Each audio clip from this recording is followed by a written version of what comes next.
Hi officers, இந்த வீடியோவில் நாம் வேற்றுமையில் ஒற்றுமை பார்க்கலாம். இது பார்ட் 2 தான். பார்ட் 1ல் இந்திய பண்பாட்டின் இயல்புகள் பார்த்தோம். அது வீடியோ லென்த்தாக இருக்கனால நான் பிரித்து இது பார்ட் 2வாக கொடுக்குறேன். இதுவும் அதனுடைய கண்டினியூ தான். வேற்றுமையில் ஒற்றுமை, அதாவது உலக அளவில் மிகப்பெரிய மக்களாட்சி நாடாக இந்தியா உள்ளது. இந்தியர்களிடம் வேற்றுமையில் ஒற்றுமை எனும் மனப்பான்மை காணப்படுகிறது. எண்ணற்ற அதிசயங்களை தன்னகத்தே கொண்டது இந்தியா எனும் புகழ்மிக்க வரலாற்று அறிஞர்கள் யார் சொன்னாங்க அப்படின்னா ஏஎல் பாசம் அவர்கள் தான் இப்படி சொல்லியிருக்காரு. எண்ணற்ற அதிசயங்களை தன்னகத்தே கொண்டது இந்தியா எனும் புகழ்மிக்க வரலாற்று அறிஞர் யாருன்னா சொன்னவர் எல்ஏ பாஷம் அவர்கள். எல்ஏ பாஷம் அவரின் புகழ்பெற்ற வாசகம், அதாவது நூல் எது அப்படின்னா அதிசயம் அதுதான் இந்தியா. இதுதான் ஏஎல் பாஷம் அவர்களுடைய நூல். அவருடைய புகழ்பெற்ற வாசகம் எதுன்னு கேட்டாலும் அதிசயம் அதுதான் இந்தியா. அதாவது இந்நூல் இந்திய கிராம மக்களின் சடங்கு சம்பிரதாயங்களையும் பழம்பெருமைகளையும் பறைசாற்றுகின்றன. அதாவது இந்த அதிசயம் அதுதான் இந்தியா அப்படிங்கிற இந்த நூல் இந்திய கிராம மக்களின் சடங்கு சம்பிரதாயங்களை பழம்பெருமைகளையும் பறைசாற்றுகிறதா இருக்குது. இந்த நூல் அதிசயம் அதுதான் இந்தியா. உலக அளவில் இந்தியா எத்தனையாவது மிகப்பெரிய விரிந்த பழமையான நாடு அப்படின்னா 7வது மிகப்பெரிய விரிந்த நாடாய் நம்ம இந்தியா திகழ்கிறது. 2011 மக்கள் தொகையின்படி 121.9 கோடிக்கு மேல் உள்ளது மக்கள் தொகை. இந்தியாவின் தேசிய நதியாக கங்கை அறிவிக்கப்பட்ட ஆண்டு எது? 2008. இது மாதிரிங்க நதி மாதிரி இப்படி வளைஞ்சி 8 இருக்கும், அதனால் நதினாவே 2008ன்னு ஞாபகம் வச்சுக்கோங்க. இந்தியாவின் நீளமான நதி, புனித நதி, மிக அதிக துணை நதிகளை பெற்றது நதி எதுன்னு கேட்டாலும் கங்கை நதி. அடுத்தது வேற்றுமையில் ஒற்றுமைன்னு வரையறை என்ன அப்படின்னா வேற்றுமையில் ஒற்றுமை அது வரையறை நம்மோடு நிலவியல் அமைப்பு, இனம், மொழி, இலக்கியம், சமயம், சமுதாய அமைப்பு, பொருளாதாரம், வாழ்க்கை சடங்குகள், பாரம்பரியங்களாய் வேறுபட்ட கூறுகளை கொண்டிருந்தாலும் இந்தியா என்ற ஒருமைப்பாட்டு உணர்வு மக்களிடம் உள்ளது. இதனையே வேற்றுமையில் ஒற்றுமை என்கிறோம். அடுத்தது இமயமலை இந்தியாவை எக்கண்டத்திலிருந்து பிரிக்கிறது. இமயமலை இந்தியாவை எக்கண்டத்திலிருந்து பிரிக்கிறது? ஆசிய கண்டத்திலிருந்து பிரிக்கிறது. அடுத்தது இந்தியாவின் தெற்கே உள்ளது எது? இந்து மகாசமுத்திரம். புவியியலாளர்கள் இந்தியாவை எந்நாட்டுடன் ஒப்பிடுகின்றனர்? இந்தியாவை இத்தாலியுடன் ஒப்பிடுகின்றனர். ஆசியாவின் இத்தாலி என்று அழைக்கப்படுவது இந்தியா. ஆசியாவின் இத்தாலி என்று அழைக்கப்படும் நாடு எது அப்படின்னா நம்மளுடைய இந்தியா. இது ரொம்ப ரொம்ப இம்பார்ட்டன்ட். ஒரு நாட்டின் பொருளாதார வளர்ச்சிக்கு எது அடிப்படை அப்படின்னா பருவநிலை. ஒரு நாட்டின் பொருளாதார வளர்ச்சிக்கு எது அடிப்படை? பருவநிலை தான் அடிப்படையாக உள்ளது. உற்பத்தி இடங்கள்: பஞ்சாபில் கோதுமை, மேற்கு வங்காளத்தில் நெல், மத்திய பிரதேசத்தில் பருப்பு வகைகள், கர்நாடகத்தில் காப்பி விளைகிறது, குஜராத்தில் மகாராஷ்டிராவில் பருத்தி, அஸ்ஸாமில் தேயிலை, கேரளாவில் வாசனை பொருட்கள், பஞ்சாபில் கோதுமை. இவைகளெல்லாம் பருவநிலைக்கேற்ப நம்ம நாட்டில் உற்பத்தி பண்ணுகிற பொருள்களாகும். சோட்டா நாகபுரி பீடபூமி கனிம வளங்கள் நிறைந்துள்ளது. மாளவ பீடபூமியில் திணை வகைகள் விளைவிக்கிறாங்க. தக்கான பீடபூமியில் எண்ணெய் வித்துக்கள், பருப்பு வகைகள் விளைவிக்கப்படுகிறது தான் உற்பத்தி பொருட்கள். கிமு 5ஆம் நூற்றாண்டிலேயே இந்தியா பல இனங்களையும் அதிக மக்கள் தொகையையும் பெற்றிருந்தது என்று குறிப்பிடும் வரலாற்று அறிஞர் யார்? ஹெரோடோட்டஸ் தான் இதை சொன்னார். ஹெரோடோட்டஸ். காஷ்மீர், பஞ்சாப், ராஜபுதினம் ஆகிய பகுதிகளில் இருந்து இந்திய இனம் எது? ஆரியர் இனம். காஷ்மீர், பஞ்சாப், ராஜபுதினம் ஆகிய பகுதிகளில் இருந்த இந்திய இனம் எதுன்னு கேட்டால் ஆரியர் இனம். அஸ்ஸாம், நேபாள எல்லையில் வாழும் இந்திய இனம் எதுன்னு கேட்டாங்கன்னா மங்கோலிய இனம். அஸ்ஸாம், நேபாள எல்லையில் வாழும் இந்திய இனம் எதுன்னா மங்கோலிய இனம். தமிழகம், ஆந்திரம், மைய மாநிலங்கள், சோட்டா நாக்பூர் பகுதிகளில் வாழும் இனம் எது அப்படின்னா திராவிட இனம்தான் இங்கு வாழ்கிறது. எங்கே? தமிழகம், ஆந்திரா, மைய மாநிலங்கள், சோட்டா நாக்பூர் பகுதிகளில் வாழும் இனம் திராவிட இனம். ஐக்கிய மாநிலம் பீகாரில் என்ன இனம் வாழ்கிறாங்க அப்படின்னா ஆரிய திராவிட இனம் வாழ்கிறாங்க.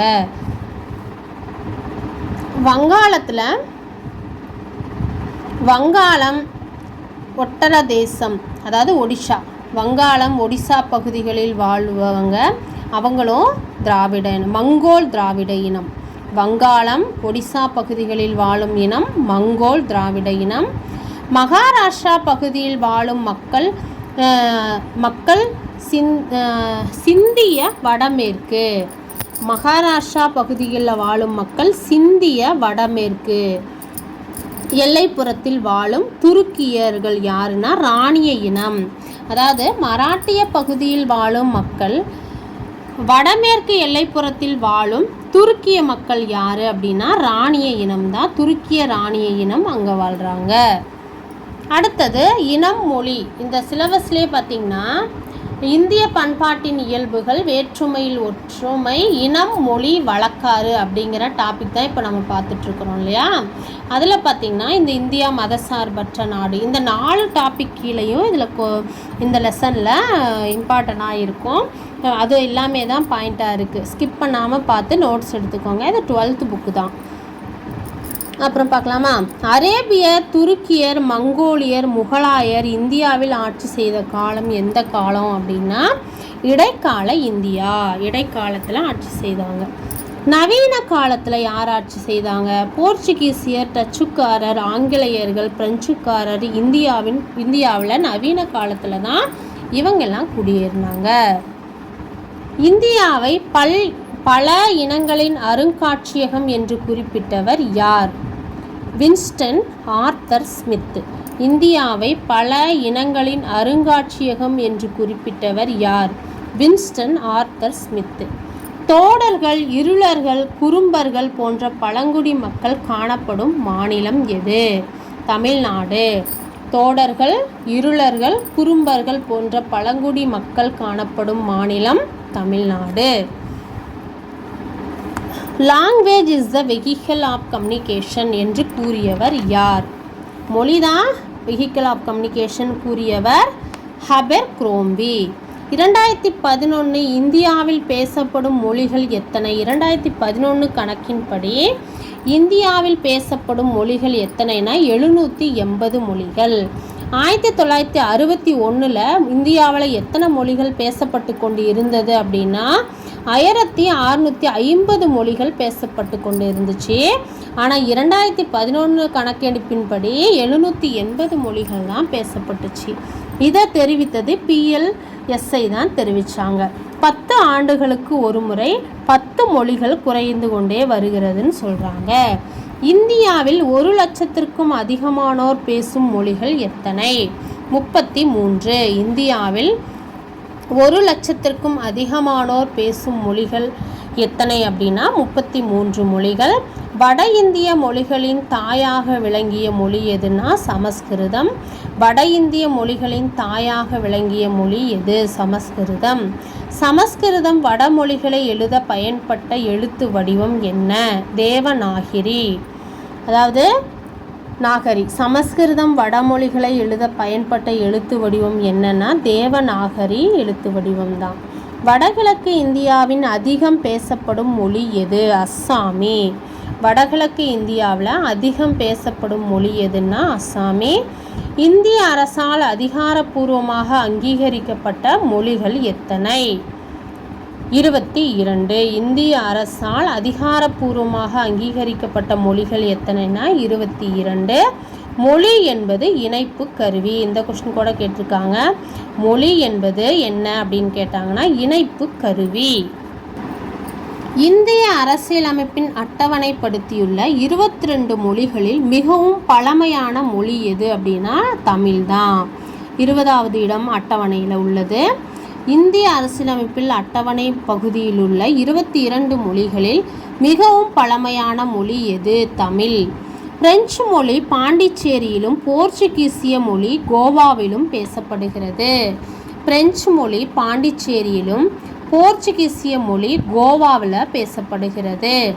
2011 படி இந்திய மக்கள் தொகை கணக்கெடுப்பின்படி இனம் அதாவது 2011 இந்திய மக்கள் தொகை கணக்கெடுப்பின்படி என்னென்ன இனங்கள் எத்தனை சதவீதம் இருக்குது அப்படின்னா, இந்து 79.80%, இஸ்லாமியர் 14.23%, கிறிஸ்துவர்கள் 2.30%, சீக்கியர்கள் 1.72%, பௌத்தர் 0.7%, சமணர் 0.37%.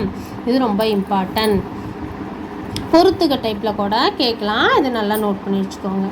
அடுத்தது, இந்தியாவில் தோன்றாத மதம் எது? கம்பூசியம் மதம் தான் இந்தியாவில் தோன்றாத மதம். கன்ஃபியூஷியம் மதம். இது சீன மதம்.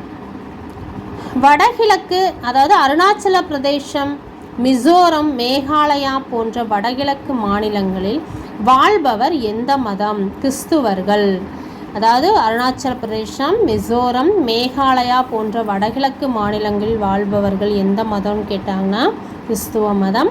பஞ்சாபில் சீக்கியர்கள் மதம் பின்பற்றப்படுது. பஞ்சாபில் சீக்கிய மதம், சீக்கியர்கள். உலகில் பொருள்களை வாங்கும் திறன் அடிப்படையில் எந்த இடத்தில் இந்தியா உள்ளது? 4வது இடம். இந்திய பொருளாதார அடிப்படை கலப்பு பொருளாதாரம் ஆகும். இந்திய பொருளாதார அடிப்படை கொள்கை எதுன்னு கேட்டாங்கன்னா கலப்பு பொருளாதார கொள்கை. இந்தியாவில் ஒரு குடும்பத்தின் பொருளாதார வளர்ச்சியை தீர்மானிப்பது தனிநபர் வருமானம் தான் தீர்மானிக்குது. இந்தியா வடக்கு தெற்காக 3214 கிலோமீட்டர் நீளத்தை கொண்டது. இந்தியா கிழக்கு மேற்காக 2933 கிலோமீட்டர் அகலத்தை கொண்டது. இந்தியாவில் நிலவியல் எந்த நிலங்கள் அதிகமாக உள்ளது அப்படின்னா, நம்ம இந்தியாவில் சமவெளி நிலங்கள் அதிகமாக உள்ளது.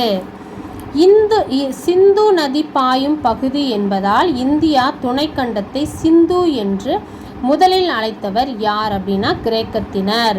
சிந்து நதி பாயும் பகுதி என்பதால் இந்திய துணைக்கண்டத்தை சிந்து என்று முதலில் அழைத்தவர் யார்? கிரேக்கத்தினர். கிரேக்கர்கள் தான் முதல்ல அழைச்சிருக்காங்க. தொடக்க காலத்தில் பாரசீக கிரேக்க படையெடுப்புகளின் விளைவாக இந்தியா இந்துஸ்தானம் என்று பெயர்கள் உருவாச்சு. அப்புறமா சிந்து என்பதை அவர்கள் ஹிந்து என்று உச்சரித்தார்கள். இதனைத் தொடர்ந்த இடைக்காலத்தில் வந்த அரேபியர்களும் நமது நாட்டை இந்துஸ்தான் என்று அழைத்தனர். நமது நாட்டை இந்துஸ்தான் என்று அழைத்தவர்கள் யார்னா அரேபியர்கள். அதாவது தொடக்க காலத்தில் வந்த அரேபியர்கள் தான் நம்ம நாட்டை இந்துஸ்தான் என்று அழைத்தனாங்க. சிந்து அப்படிங்கிறது தான் ஹிந்து அப்படின்னு உச்சரித்தாங்க. பூரண காலம் தொட்டு நமது நாடு எவ்வாறு அழைக்கப்பட்டு வந்தது அப்படின்னா பாரத நாடுன்னு அழைக்கப்பட்டு வந்தது. வட இந்தியாவையும் தென்னிந்தியாவையும் பிரிக்கும் மலைத்தொடர்கள் எவை? விந்திய சாத்பூரா மலைகள். வட இந்தியாவையும் தென்னிந்தியாவையும் பிரிக்கும் மலைத்தொடர்கள் எவை? விந்திய சாத்பூரா மலைத்தொடர்கள். அரசியல் மற்றும் பண்பாட்டு ஒற்றுமை இந்திய தேசத்தை வலிமை மிக்க தேசமாக்கியது என்றவர் யார்? ஜவஹர்லால் நேரு அவருடைய நூல் டிஸ்கவரி ஆஃப் இந்தியாவில் குறிப்பிட்டிருக்காரு. இந்த மாதிரி இப்படி சொல்லியிருக்காரு. இந்த மேற்கோள் சொன்னப்பட்ட நூல் டிஸ்கவரி ஆஃப் இந்தியா. யார் சொன்னாங்க? இந்த நூலுடைய ஆசிரியர் ஜவஹர்லால் நேரு தான். அரசியல் மற்றும் பண்பாடு ஒற்றுமை இந்திய தேசத்தை வலிமை மிக்க தேசமாக்கியதுன்னு சொன்னவர் ஜவஹர்லால் நேரு. எந்த நூல்னு கேட்டால் டிஸ்கவரி ஆஃப் இந்தியா. அப்புறம் பண்டிகைகள். நம்ம நாட்டில் எந்தெந்த மாநிலத்தில் என்ன பண்டிகைகள் கொண்டாடுறாங்க? அப்புறம் சிக்கிமில் கந்தசஷ்டி விழா, நாகூரில் கந்தூரி விழா. குஜராத்தில் நான் எழுதலை, உங்களுக்கு தெரிஞ்சால் கமெண்ட் பாக்ஸில் கமெண்ட் பண்ணுங்கள். நாகூரில் கஸ்தூரி விழா, வேளாங்கண்ணி கொடியேற்ற விழா நடக்குது. பஞ்சாபில் குருநானக் ஜெயந்தி. தமிழகத்தில் கொண்டாடப்படும் பொங்கல் விழா வட இந்தியாவில் எந்த பெயரில் கொண்டாடப்படுதுன்னா மகர சங்கராந்தின்னு கொண்டாடப்படுகிறது. அடுத்தது கர்நாடகா, குஜராத், மகாராஷ்டிரா, பீகார் மகர சங்கராந்திங்க தான் அங்கேயும் பொங்கல் விழாவை கொண்டாடுறாங்க. எங்கே? கர்நாடகா, குஜராத், மகாராஷ்டிரா, பீகார்னா மகர சங்கராந்தி. கேரளாவில் ஓணம்னு கொண்டாடப்படுது. மத்திய பிரதேசத்தில் லோஹாரி, பஞ்சாபில் பைசாகி, அஸ்ஸாமில் போஷொலி பிஹி, வங்காளத்தில் நபன்னா என்று பல்வேறு பெயர்களில் இதெல்லாம் அறுவடை திருவிழாக்கள். இப்போ நம்ம பார்த்ததெல்லாம் இந்தியாவில் கொண்டாடப்படுகிற பல்வேறு மாநிலங்களில் கொண்டாடப்படுகிற அறுவடை திருவிழாக்கள். அடுத்தது பௌத்தர்கள் புத்த பூர்ணிமாவை கொண்டாடுறாங்க. சமணர்கள் மகாவீர ஜெயந்தியை கொண்டாடுறாங்க விழாவாக. சீக்கியர்கள் குருநானக் ஜெயந்தியை விழாவாக கொண்டாடுறாங்க. வட இந்தியா இந்துஸ்தானி இசை, தென்னிந்தியா கர்நாடக இசை. வட இந்தியாவில் இந்துஸ்தானி இசை பாடப்படுது. தென்னிந்தியாவில் என்ன அப்படின்னா கர்நாடக இசை பின்பற்றப்படுது. தொன்மை, தனித்தன்மை, மொழிகளின் தாய், சொல்வளம், இலக்கியம்,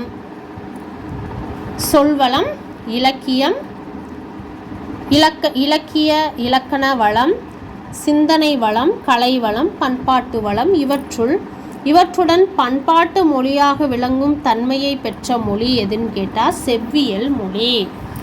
யார் எழுதிய த சீக்ரெட் வே என்ற நூலை தமிழில் ரகசிய வழி என்ற பெயரில் மனோன்மணியம் சுந்தரனால் மொழிபெயர்த்தார் அப்படின்னா லிட்டன் பிரபு. லிட்டன் பிரபு எழுதிய த சீக்ரெட் வே அப்படிங்கிற நூலில் தமிழில் ரகசிய வழி என பெயரில் எழுதினவர் யாருன்னு கேட்டாங்கன்னா மனோன்மணியம் சுந்தரனார் அவர்கள் தான். வட திராவிட மொழி எது? மால்தோ. வட திராவிட மொழி எதுன்னு கேட்டாங்கன்னா மால்தோ. கன்னட மொழியில் கவிராஜ மார்க்கம் என்ற நூல் யாரின் ஆட்சியில் எழுதப்பட்டது? ராஷ்டிரகூடர்கள் காலத்தில் தான், ஆட்சி காலத்தில் தான் கன்னட மொழியில் கவிராஜ மார்க்கம் எழுதப்பட்டது. விஜயநகர காலத்தில் தெலுங்கு மொழியில் எழுதப்பட்டது அமுக்த மால்யதா அப்படிங்கிற நூல். விஜயநகர காலத்தில் தெலுங்கு மொழியில் எழுதப்பட்ட நூல் அமுக்த மால்யதா. விஜயநகர காலத்தில் தெலுங்கு மொழியில் எழுதினது. ராமாயணத்தை இந்தியில் எழுதினவர் யாருன்னு கேட்டால் துளசிதாசர். ராமாயணத்தை இந்தியில் எழுதினவர் யாருன்னு கேட்டாங்கன்னா துளசிதாசர். அடுத்தது தேசிய இளைஞர் தின விழா ஜனவரி 12. விவேகானந்தர் பிறந்த நாள் ஜனவரி 12 தான் தேசிய இளைஞர் திருவிழாக நம்ம கொண்டாடப்படுகிறோம். வீவர்ஸ், இதோட வேற்றுமையில் ஒற்றுமை முழுசாக நம்ம முடிஞ்ச வரைக்கும் முக்கியமான பாயிண்ட்ஸ் எல்லாம் புக்கில் இருந்து பார்த்துட்டோம். போன வீடியோவில் இந்திய பண்பாட்டின் இயல்புகள் கொடுத்துருக்கேன், அதுவும் போய் பாருங்கள், டிஸ்கிரிப்ஷனில் கொடுக்குறேன். உங்களுக்கு ரொம்ப யூஸ்ஃபுல்லாக இருக்கும். அடுத்த முக்கியமான சிலபஸ் வைஸ் டாப்பிக்கில் பார்க்கலாம். நன்றி, வணக்கம்.